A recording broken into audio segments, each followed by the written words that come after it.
1540 Fifth Avenue in Macon has a special meaning to a lot of people, especially in the Pleasant Hill neighborhood. It was the home of Little Richard Penniman, the well-known singer and songwriter. At the time, Little Richard only lived about 50, 60 yards away, so he actually could have heard the gunshot that killed his father. So not only... Known as the goddess of rock and roll and the architect of music with hits like Tutti Frutti, Little Richard left an indelible mark on the history of music. But few know that behind the dazzling stage lights and legendary titles, there was a life filled with storms, silent pain, and untold secrets. Did you know about the abandoned 6,200 square foot house in Tennessee where mysterious and spiritual stories still linger? That closed door doesn't just hold a musical legacy, it conceals the hidden wounds of a soul. Could Little Richard's spirit still linger here? From the resentment of being exploited by the music industry to the tragedies of his personal life and the bitter and mysterious end to his life, it seems there are still untold stories. Those strange sounds, those inexplicable traces in the house, could they be the remnants of a legend that never truly left? Stay tuned to today's video to uncover the stories no one dares to tell about Little Richard and the mysteries surrounding his legacy. To truly understand the tragedy of Little Richard's life, we must go back to the moment when he began conquering fame, but that was also when the shadows started to creep in. Little Richard is a name that cannot be left off any map of 20th century pop culture. He is the one the world calls the architect of rock and roll, the fiery storm that broke every boundary of gender, race, and stage presence.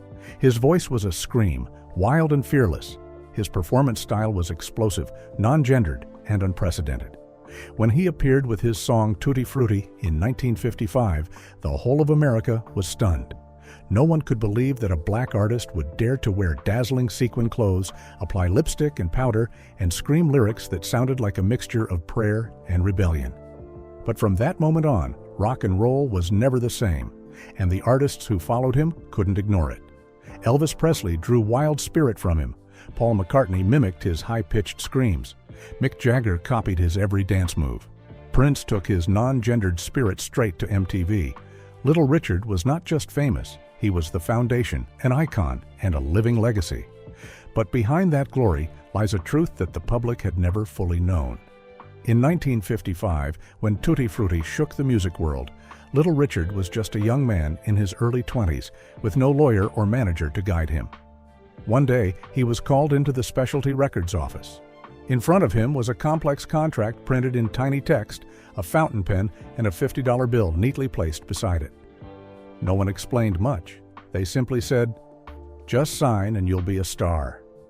He was poor, his mother worked tirelessly to support a family of many children, and in that moment, Richard signed without knowing that he was giving up the rights to the song that would change the face of music forever.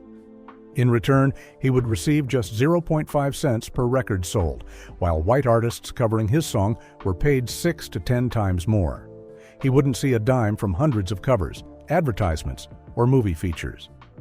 For many years after, while his song played on the radio and was covered by artists everywhere, Little Richard, the father of rock and roll, remained the last to benefit from his own legacy.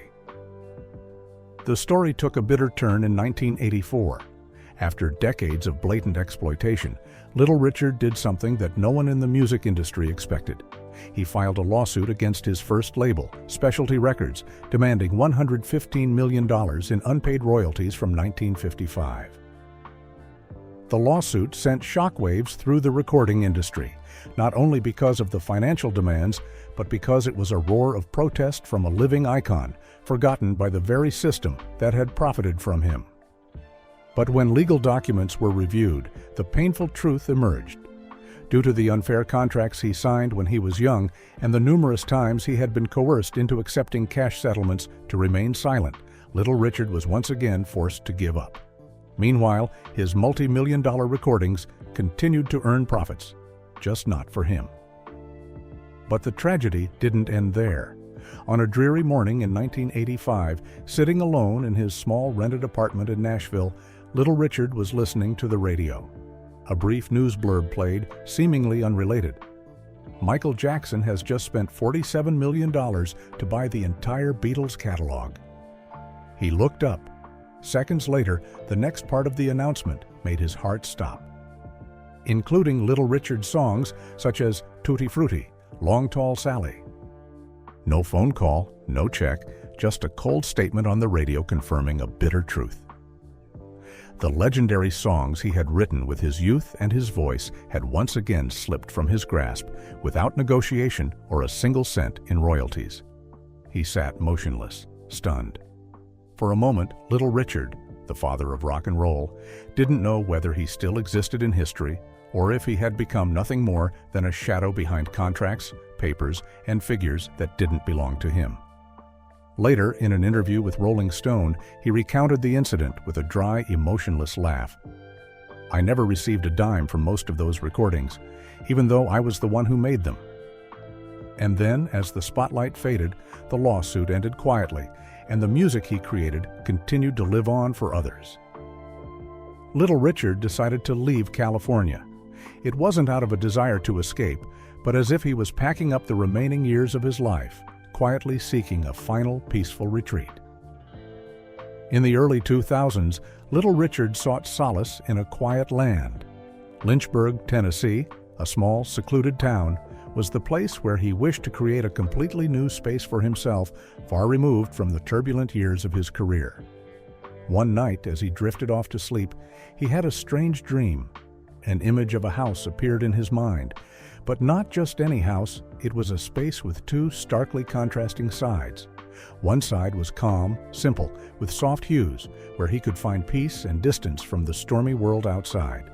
The other side, completely opposite, was vibrant, bold, with bright colors that fully reflected his personality.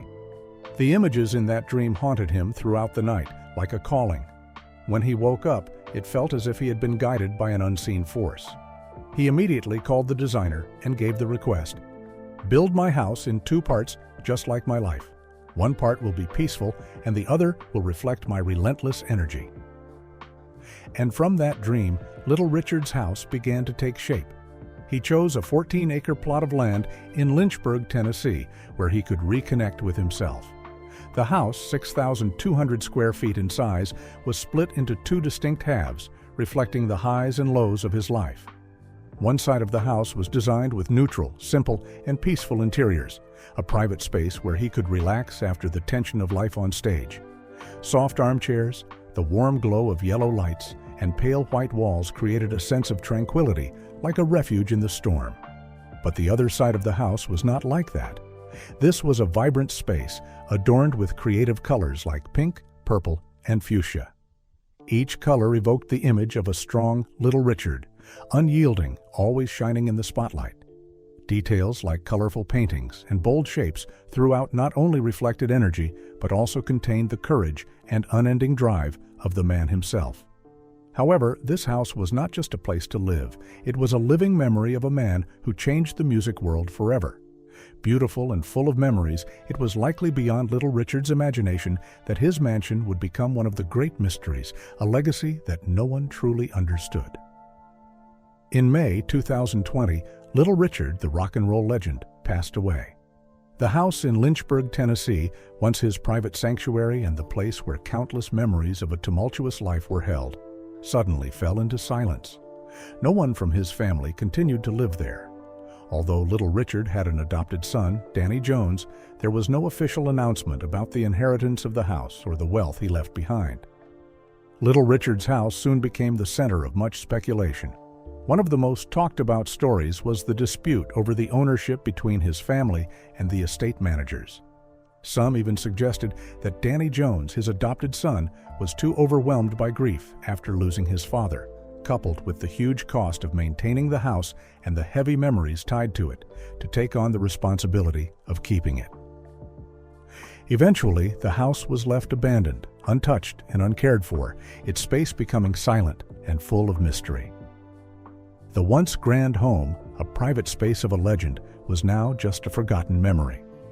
No for sale sign was ever placed at the gate, and there was no listing on any major real estate platforms.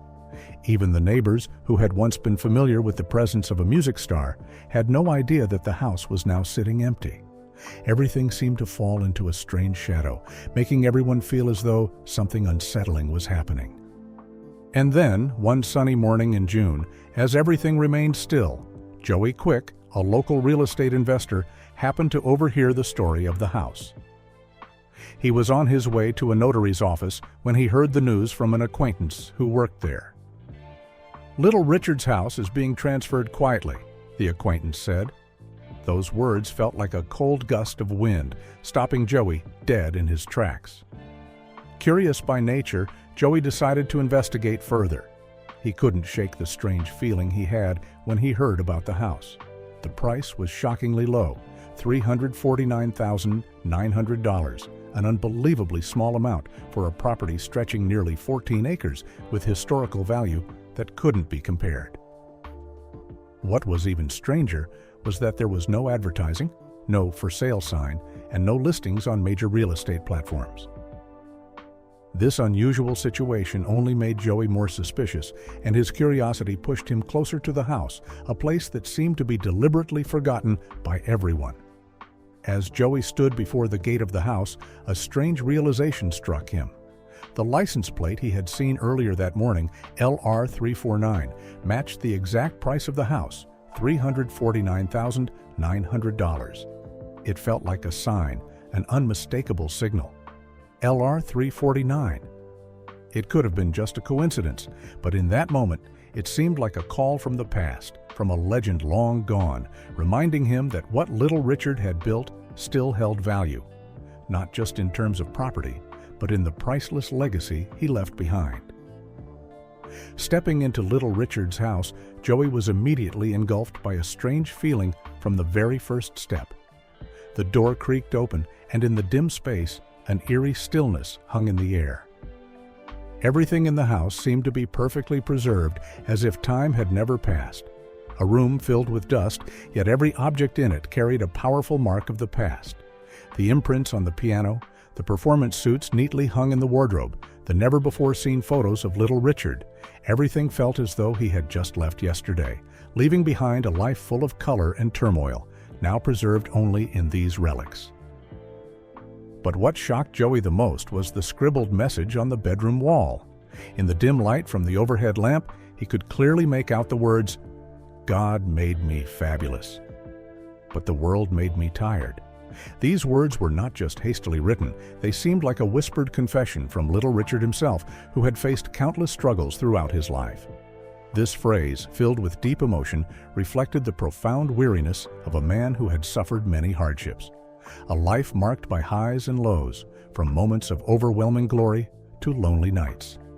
Like a quiet ending, yet one that spoke volumes. Little Richard's master bedroom still retained his signature deep purple hues, creating an intimate, comfortable atmosphere. This was the place where he had spent so many years of his life, a space where unfulfilled dreams lingered. The main bathroom, spacious with a jacuzzi tub and uniquely designed ceiling, reflected the attention to detail and comfort little Richard had always sought. It was an ideal retreat for him after the long tours that defined his life. The hallway near the master bedroom, once home to displays of little Richard's awards and accolades, now stood empty. Cups, medals, and commemorative photographs, once lit up by the radiant glow of past triumphs, now lay forgotten. They were all testimony to a legendary career, but now they were nothing more than memories, never fully acknowledged. Among the small items Joey discovered, performance shoes, unsigned royalty checks, and even a performance contract with Walt Disney Studios worth over $80,000 for 2 shows, Joey couldn't help but feel a deep sense of shock. These seemingly insignificant objects were, in fact, important pieces of a monumental life. And amidst all the relics, in the dusty, silent space, Joey sensed something strange, as if these items were not merely objects, but parts of memories, fragments of little Richard's soul that couldn't be separated from this house. Joey Quick then decided to renovate the house, turning it into a true monument to the legacy. On a gloomy October day, the renovation team, led by Joey Quick, entered little Richard's house. When the renovation work was finally completed, little Richard's home had been restored, but there was still one strange, inexplicable detail. the team had one final task to finish: moving an old painting. But when they began to lift the painting, things took an eerie turn as it refused to budge. It was as if some invisible force was preventing it from moving. No one could explain it. Despite trying every method, they had no choice but to place the painting back in its original spot, where it had been for decades. The answer came the next day. We all know that a house can be a repository for memories, but with Little Richard's house, it was a treasure trove of secrets containing untold memories. One afternoon, just after the renovation, Joey Quick once again stood before the paintings, documents, and the old belongings of the rock legend. The house remained exactly as it had been when Little Richard was alive, with every detail still reflecting his life. Joey paused as he looked at the house's blueprint, clearly having inspected each room, yet still feeling that something seemed untouched, something still waiting. As he scanned the house's floor plan again, a faint noise echoed, like a call from the past. Following the sound, Joey stopped at a wall-mounted painting. Suddenly, the space became eerily silent. He decided to take the painting down and was stunned to discover, hidden behind it, a door leading to a secret room that was not included in the blueprint. When Joey opened the door, he was immediately overwhelmed by the space inside. A cold gust of air brushed past him as he stepped into the hidden room, the musty, dusty atmosphere blending with the faint light that filtered down upon old tapes, unpublished music notebooks, and photographs covered in dust. Joey moved deeper into the room, his heart racing as he spotted an incomplete draft of the memoir Little Richard had once planned to write. The dry words on the paper, the unfinished thoughts of a music legend, suddenly became a vivid image in his mind. In that moment, as Joey gazed at Little Richard's old painting, he suddenly realized that all the strange events he'd just experienced weren't mere coincidences. The license plate he had seen before arriving at the notary's office, the painting that stubbornly refused to move despite every attempt, and the strange sounds echoing in the space. They were perhaps all signs guiding him. They felt like a message from the soul of Little Richard, a great artist who hadn't yet left. Every sign, both visible and invisible, seemed to serve a singular purpose: to remind Joey that he was the chosen one to continue honoring this musical legacy, to protect the precious memories of a legend who had never been treated fairly.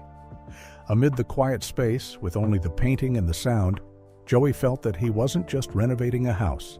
He was preserving a part of the soul, a piece of history that Little Richard still couldn't let go of. At the same time, memories of the house where he grew up in Macon, Georgia, and his new home in Tennessee seemed to connect in an inexplicable way. In 2016, the house where Little Richard had grown up in Macon, Georgia, was moved and renovated to make way for ongoing traffic development in the area. But few knew that this was the first step in a journey to restore his legacy, which would ultimately become a community museum. This house, where a music legend once took his first steps, was opened in 2019 as a symbol of the great beginnings in the history of music. The old house, where Little Richard's family once lived, has been meticulously preserved, retaining the original characteristics of the past. The simple house, lacking extravagance, holds priceless memories within its walls. Every corner, every wall seems to absorb the sounds and the first musical dreams of Little Richard.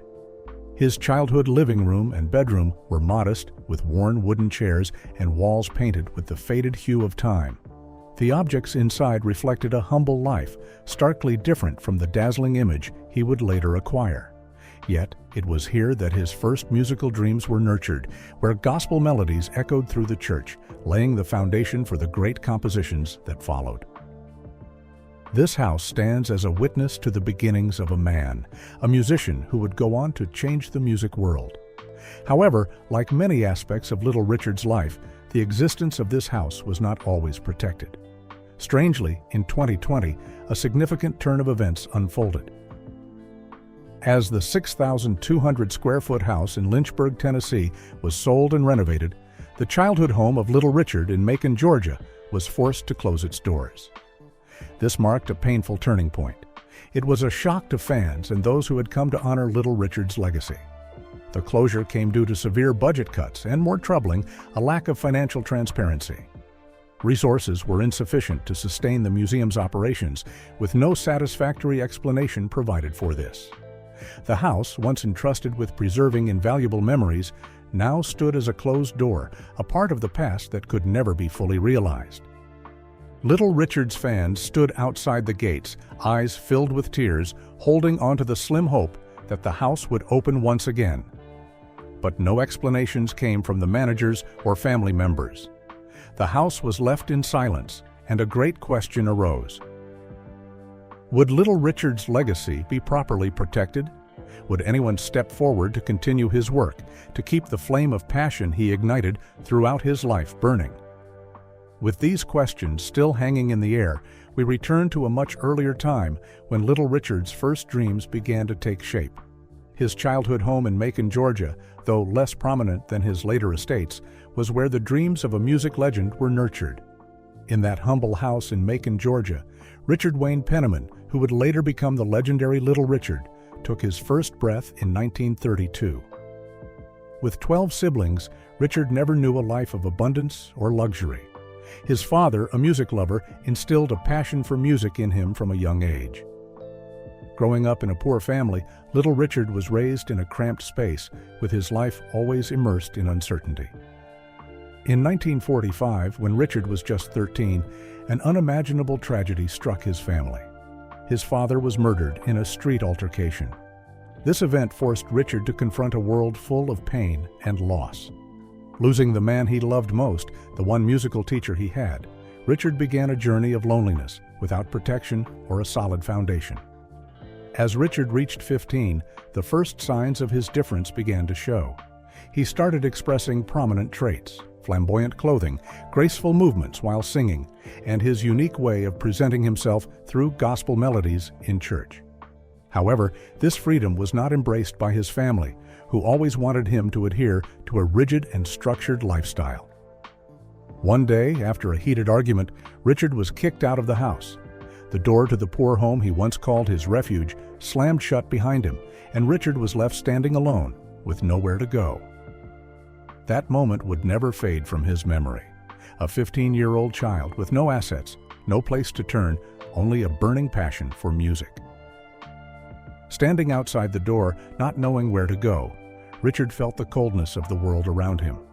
With nothing but his bare hands, Richard began wandering the streets of Macon, Georgia. Those long days were spent singing for hire on street corners, in dingy bars, never giving up on his dream. But his resilience and passion would not keep him in the shadows forever. On a fateful evening in 1951, Richard had the opportunity to step into the RCA studio. This was the turning point in his life. After several attempts with recording sessions, he caught attention and was signed by Specialty Records. From then on, Richard began to rise as a musical phenomenon.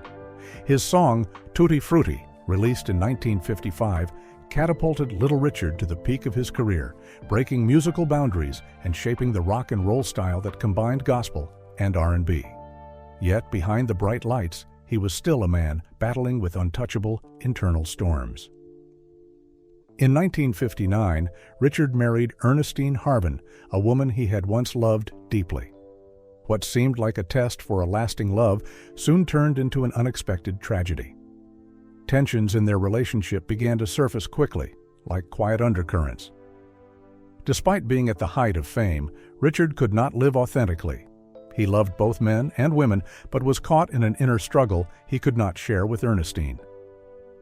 He developed feelings for a young male colleague during a tour. A young singer, full of charm and allure, became someone Richard could not resist. This realization came as a shock to him when Richard realized that the feelings he had for this colleague were more than admiration. They were love. A love he had never dared to confront, a love that society at the time could not accept. With this emotional turmoil, Richard's family life slowly fell apart. Long nights filled with guilt and torment followed. He could no longer live in deceit, and Ernestine could no longer remain in a marriage full of instability. Their relationship began to unravel, not because of loud arguments, but because of the unspoken truth. A dark secret had quietly settled in Richard's heart, and when it became unbearable, their marriage ended in 1964, silently and sorrowfully. Then, in the silence of a broken life, Richard found solace not in love, but in a new companion, a son he adopted named Danny Jones. Danny, a boy Richard had adopted in the difficult time after his divorce, became the only one who truly understood the undercurrents of Richard's soul. Not anyone else, but Danny was the one who stayed, witnessing the long nights of loneliness, the tears that could never fall. Danny became Richard's protector, his companion for the rest of his life. Though he had a companion to share with, a shining career, and the constant spotlight around him, perhaps the battle with his inner struggles never truly stopped.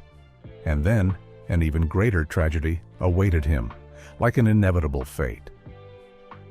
In 1970, on a hot summer day, when Little Richard was at the height of his career, the spotlight, the applause from all over, seemed to lead him to eternal glory in the music industry. But behind that glamour was a weary soul, a man who was slowly losing himself in the grip of drug addiction.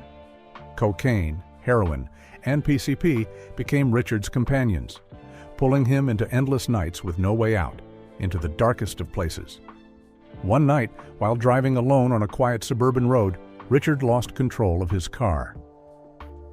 An unexpected accident occurred as the car crashed into a streetlight, shattering the stillness of the night. The sound of metal tearing apart echoed through the air, and Richard was knocked unconscious. A hazy, ethereal scene enveloped him, and a blinding light flashed through the darkness, like an invisible hand pulling him out of the haze. When he regained consciousness, he wasn't in a hospital, but in a silent white room with only the soft sound of a breathing machine, like the rhythm of his own heartbeat. The physical pain was nothing compared to the waves of turmoil inside him. It was the first time, after years of suffering, that he asked himself, "Is this life truly worth it?" The painful feelings of his body and the invisible wounds in his soul awakened something within him. After that accident, Richard was no longer the man lost in the grip of drugs. That was the moment he decided to turn his life around and return to his faith. Stepping out of the darkness of drugs, Little Richard decided to embrace a new path, one rooted in faith. He found strength in religion, a faith that had been forgotten over the years. Returning to his faith, Richard not only found peace, but began to rebuild his life, becoming a pastor. He turned his back on the stage lights, abandoned fleeting pleasures, and sought solace in his soul's tranquility. Though he had endured countless highs and lows in his life, Little Richard never yielded to fate. By the late 2000s, when his health began to deteriorate, Richard was diagnosed with bone cancer. It was a cruel disease no one wants to face. But instead of giving up, he continued to fight, not just for himself, but for the musical legacy he had created. Despite the pain, he lived with faith and hope, relying on his religious beliefs to get through the darkest days. In the final years of his life, despite his worsening health, Richard remained optimistic. He continued to officiate weddings for famous couples, acting as a witness to love between hearts. But eventually, bone cancer took its toll on him. On the night of May 9, 2020, in a quiet room in Huntsville, Little Richard passed away. At the age of 87, he had lived a great life full of passion, yet also filled with suffering. Richard passed quietly with his adopted son, Danny Jones, by his side in his final moments. However, in the stillness of that room, something strange was happening. Those who came to light candles in memory of Richard later recalled that, in the quiet air of the night, they could feel an eerie presence. Those who were there all said they heard the melodies of his music, like a farewell, a sign that he hadn't truly left this world, at least not from the hearts of those who loved his music. And then, on the day of the funeral, those who attended could feel something different in the air, as if Richard's presence was still among them. After Little Richard passed away, the story of his estate continued, with even more tragedy. With an estimated net worth of around $40 million, many assumed that his great career had left him with a vast fortune. However, the truth was far more bitter. Most of this money did not come from his music royalties, but from the years he spent tirelessly performing on stage. Despite owning legendary hits, Little Richard had been exploited throughout his life. Unfair contracts and legal settlements deprived him of millions of dollars that rightfully should have belonged to him, the man who changed the entire music world. Thus, throughout his life, Richard missed out on millions, was exploited by the music industry, battled with himself, and sought peace in religion. Could it be that this is why, upon his death, he never truly found tranquility? Was his death the end of a life full of tragedy, or the rebirth of a musical legend? That question remains unanswered. Even after leaving the spotlight, Little Richard lives on through the music and memories he left behind. Songs like Tutti Frutti, Long Tall Sally, and Good Golly, Miss Molly became iconic anthems of rock and roll, a musical treasure that touched the hearts of millions around the world. His music not only shattered the boundaries of race and gender, but also helped shape a new musical style where freedom and vibrant energy were expressed through every note, every lyric. After Little Richard left this world, his 6,200 square foot house in Lynchburg, Tennessee, still stands, silent as a witness to a musical legend. Though it was renovated, the house remains abandoned, with no one stepping up to protect the invaluable memories he left behind. The house, once Richard's home, now stands as a big question mark regarding the preservation and honoring of a legacy that has yet to be treated with the respect it deserves. Little Richard's story is not just a chapter in the history of music, but a reminder that, though a life may pass, the great marks a person leaves will live on forever.